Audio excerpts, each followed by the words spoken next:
I'm curious about Jon Stewart's perspective on Dave Chappelle, Kyrie Irving, and Kanye West. I respect Jon Stewart a lot. I respect what he has to say.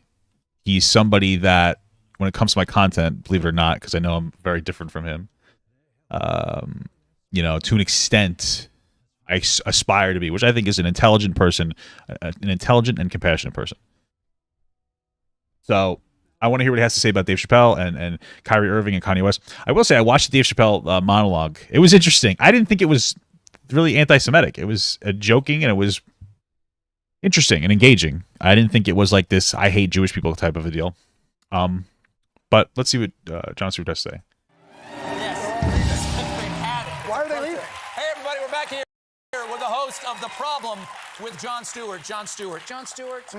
I want to talk to you about something. You and I had a fascinating conversation last week. It was actually, I think it was the day after the election. I think it was Wednesday, because I called you up on the drive-in to go, hey, how about that last night? Not what we thought. Like, wasn't a rising tide of fascism. Perhaps the tide wasn't as rising as fast as we thought. Kind of nice, everything. But got to say, though, not great to see a lot of sort of updrafting of some, Hey, thank you so much for the large gut, Clowney.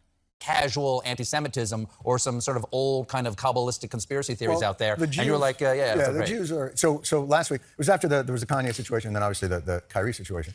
And after the Kyrie situation, Kyrie Irving, on Twitter was trending the Jews. It was just the words the Jews trending on Twitter. Yeah. And so it was bittersweet, because it's always nice to trend on Twitter. I mean, that. It's never bad. It's never bad, but it's never, I knew that if I checked it, it wasn't gonna be like the Jews bought everyone ice cream. Like, I knew it wasn't going to be. Okay. The Jews, ABC's new hit sitcom. That's right. But because it was Kyrie and it was about the Nets, the Jews was trending under sports, which for us, nice. I guess you take a dub on that one, because Jewish people are actually historically known for their sports. Jesus, that's funny. It's a win. Never happened before. Yeah. Sandy Koufax and then this. Sandy Koufax, then it was like 50 years, and then this trended. Look, I'm,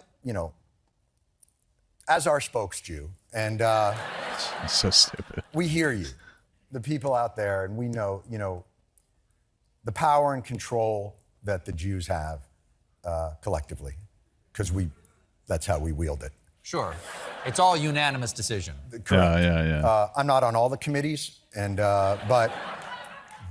and I don't know who ended Kanye's Adidas deal. That wasn't my committee. I'm on oil prices and bagel flavors. I do bagel flavors. By the way, and I say this to all you out there who enjoy. I know I've seen Jon Stewart and Dave Chappelle talk before in like a really interesting way when it came to like BLM and stuff. So I like Jon Stewart a lot. Bagels. Blueberry was a rogue committee. That was not us. I don't know where that came from. But in terms of controlling, obviously, the world. So stupid. Sorry. It's my hope in my lifetime, and we hear this, but it is my sincere hope that in my lifetime I do get to see a Christian president. I hope that. I hope. That's a good point. Very interesting. That just. I think America's ready for it. Oh my God. To see a president stand up and swear in, maybe on, and I say this with no regret, on a Bible. Jews have controlled it for too long. That's an interesting point that he brings up. Yeah, I guess I never thought of it like that. I know it sounds so silly, but this one sucks. Anyway, yeah, I guess when you look at it, it seems like these disproportionate positions of power from Jewish people, they all seem to be like financially driven.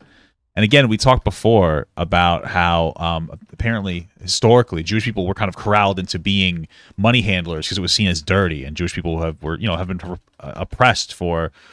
I mean, I don't know if I say this long. Black people, is that fair to say? I don't know. And it's just interesting where things have taken us, And so it would be our honor to allow you 1 4-year term. Just It's really fascinating. First of all, the Kanye thing, I think everybody, he can be erratic and he says things, and that didn't surprise me. The Kyrie thing surprised me a bit. You don't expect to get it from someone named Irving. Okay.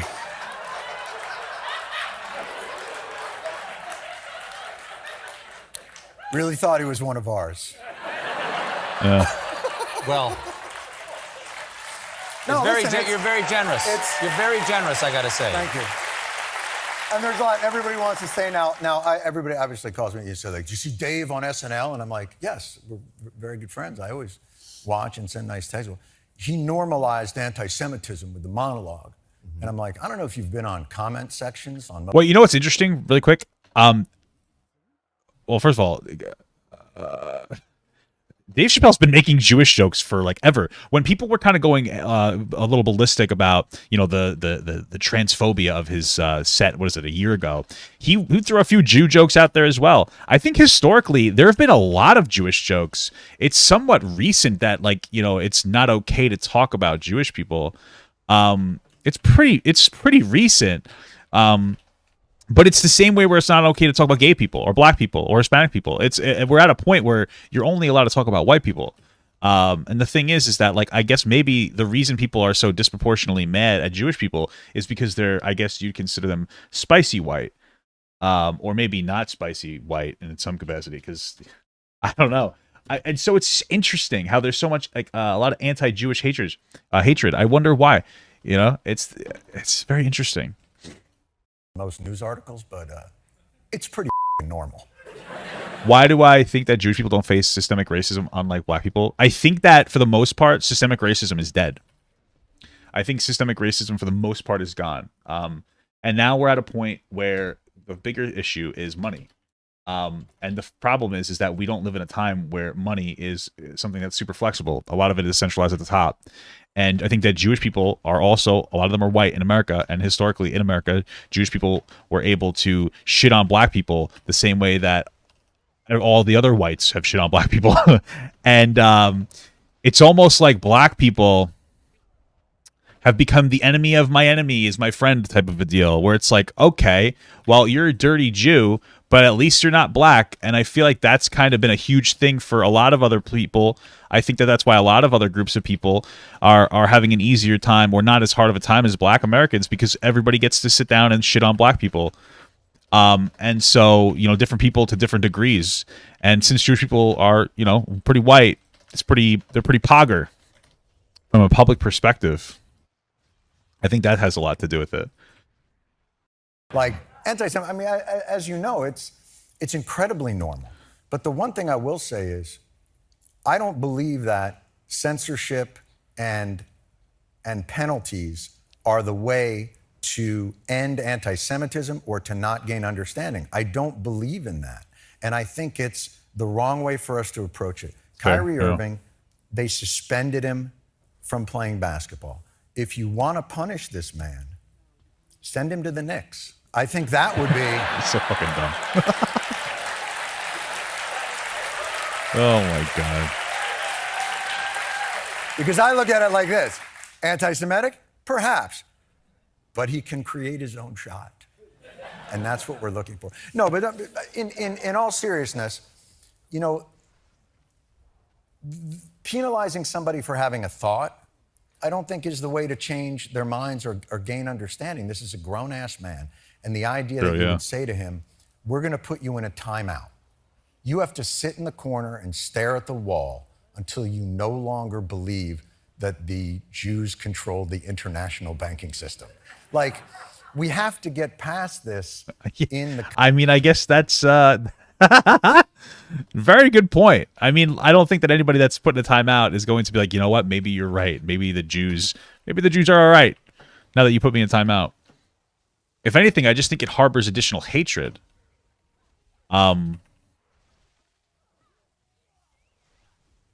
I think that this is more of a conversation about the...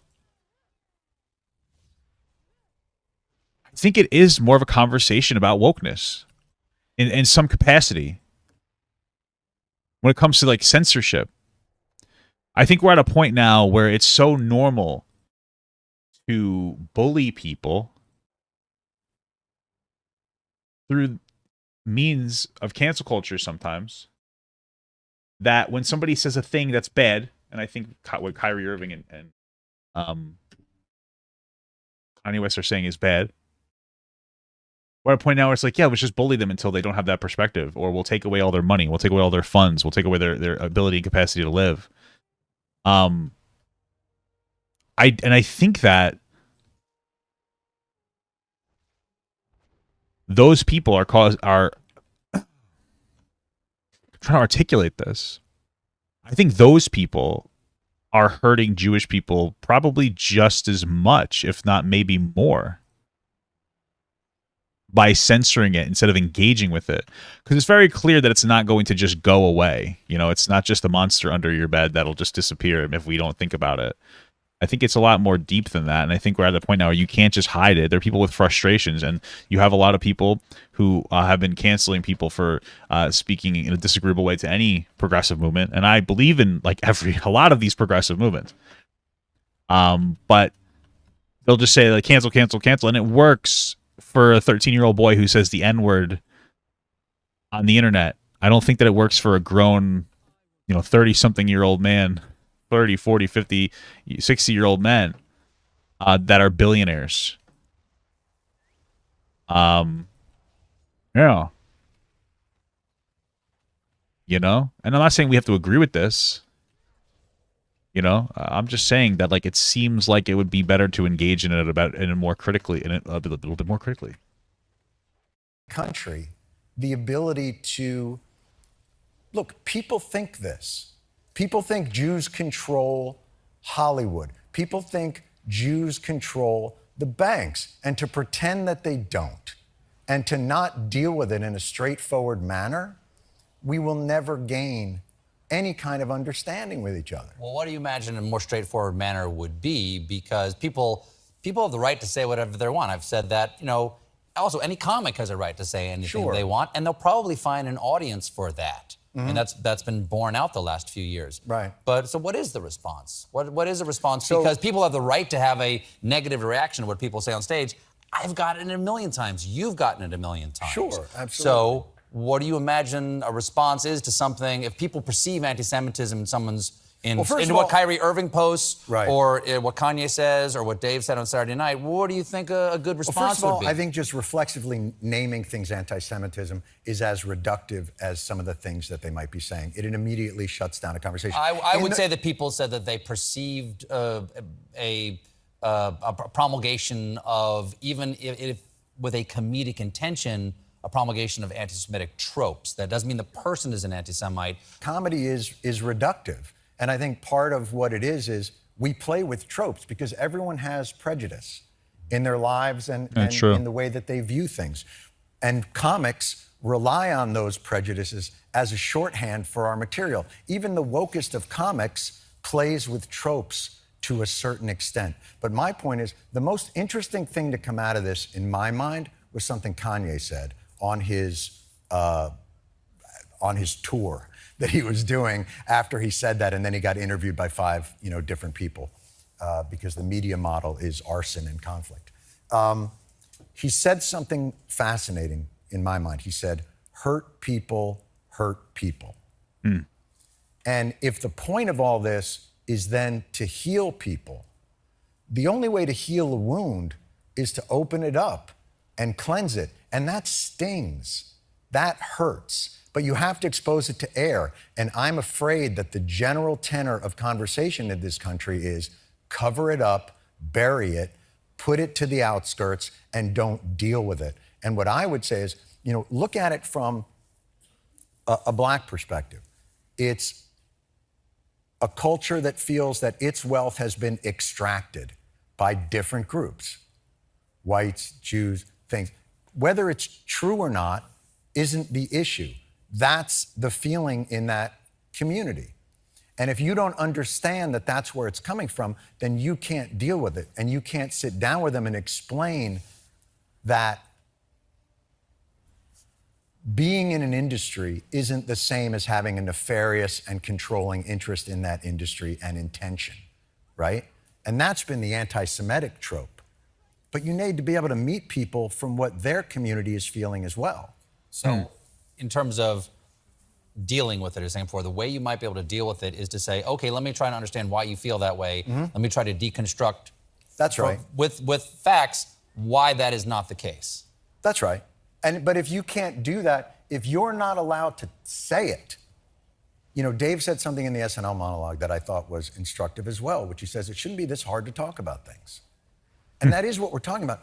Look, I can't pretend that there aren't a ton of people in this country and this world who believe that the Jews have an unreasonable amount of control over the systems and they wield it as puppet masters. I'm called anti-Semitic because I'm against Israel's treatment of Palestinians. I'm called other things from other people based on other opinions that I have. But those shut down debate. They're used as a cudgel. And whether it be comedy or discussion or anything else, if we don't have the wherewithal to meet each other with what's reality, then how do we move forward is my question. That makes perfect sense. I think, and I expressed this before, and it's, I think that as a society, all of us, as a society, there needs to be like a certain amount of intolerance to be tolerant, right? If we're too tolerant to, let's say we're tolerant to the views of the KKK, right? If we're too tolerant to those views, obviously that's bad because their views are massively intolerant to, you know, BIPOC people. But then there's also a limit. And the question is like, how do you engage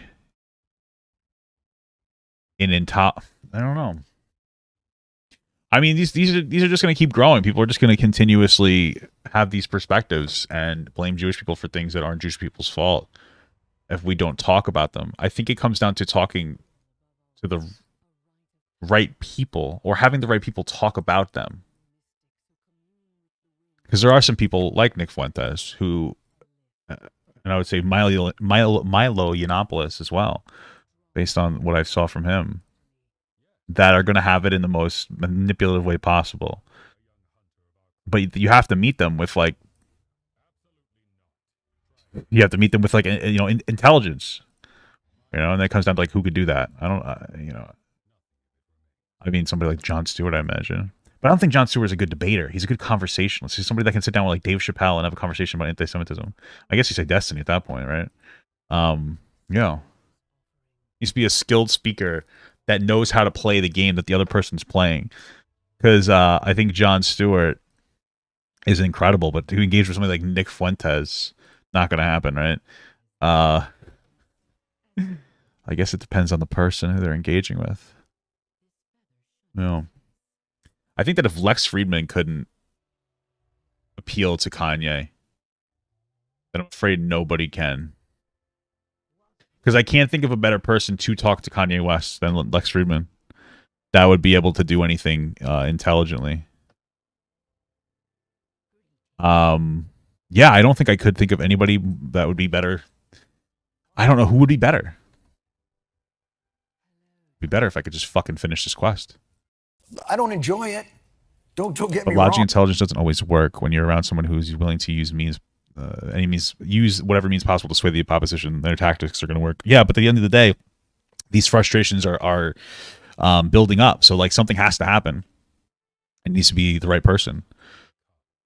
You know, when people I admire, whose music I like or things like that come out and say, how many of you are in show? But, you know, here's the deal. We have our own tropes, like a white person's success is because of privilege. A minority's success is empowerment. A Jew's success, that's a conspiracy. You feel that. I feel that. But I have to be able to express that to people. If I can't say that's bull and explain why, then where do we go? And if we all just shut it down, then we retreat to our little corners of misinformation, and it metastasizes. And the whole point of all this is to not let it metastasize and to get it out in the air and talk about it. Like I know you don't like Jews. I see it in your eyes. Oh my God.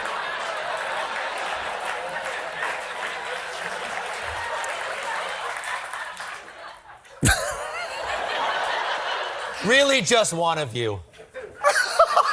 Oh my God. Bette Midler? Oh my God. No, I mean, the other side of it is, you know, look, if you don't want us around, write your own Broadway shows. Well, John. Does that make sense? I know you John, disagree with this. You know what, John? I don't disagree with you. Really? As I said to you. Are you Stephen Colbert? Yes. I don't With the disagree. blue check system that Elon Musk has, I don't know who's who anymore. I don't disagree with you, John. I just wanted to say that I condemn anti-Semitism in all of its forms, and I stand with all of my friends in the Jewish community. A counterpoint. We have to take another break, but we'll be right back with more Mr. Jon Stewart. Okay, that was a good bit. I appreciated that segment.